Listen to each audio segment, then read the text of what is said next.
এখন যেটা বললেন না, যে রুট তো ফিক্স হয়েই যায়। আমি যখন আসছিলাম 4:30 নাগাদ বেরিয়েছিলাম স্কুটি নিয়ে, কারণ এখানে রুট ঠিকঠাক নেই। তো আমি এক জায়গায় 3-4 বার ঘুরলাম, তারপর বুঝলাম স্কুটি দিয়ে হবে না। তাই স্কুটি দূরে রেখে আমি দৌড়ে দৌড়ে চলে এলাম, কারণ ওটাই শর্টেস্ট রুট ছিল।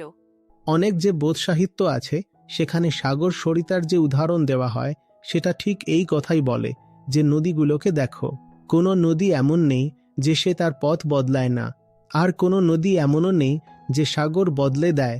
আবার কোনো নদী তার পাহাড় মানে তার উৎস, তার গঙ্গোত্রীও বদলায় না। কিন্তু পথ পথ তো সব নদীই বদলায়। রুট বড় ব্যাপার নয়, শুরুটা উঁচু জায়গা থেকে হওয়া উচিত। খুব উঁচু থেকে শুরু করো, আর পৌঁছতে হবে সাগরেই। নদী চলতে থাকে আর চলতে চলতে নিজের পথও বদলায়। ওই নমনীয়তা, ফ্লেক্সিবিলিটিটা থাকা দরকার। আমার জানা আছে আমাকে কোথায় যেতে হবে, তাই সেখানে পৌঁছানোর জন্য যেভাবেই যেতে হোক আমি যাব। নদী যাচ্ছে, তার গতিপথে মরুভূমি এসে গেল। এখন নদী জেদ ধরে বসল যে যদি সাগরে পৌঁছাতে হয় তবে মরুভূমি পার হয়েই পৌঁছাবো আর নদী হয়েই পৌঁছাবো।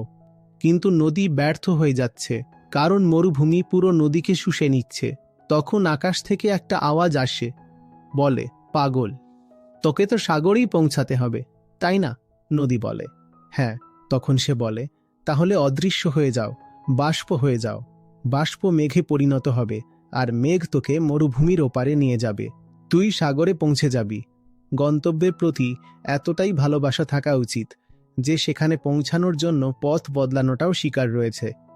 প্রয়োজন হলে নিজের রূপ বদলানোটাও স্বীকার করব।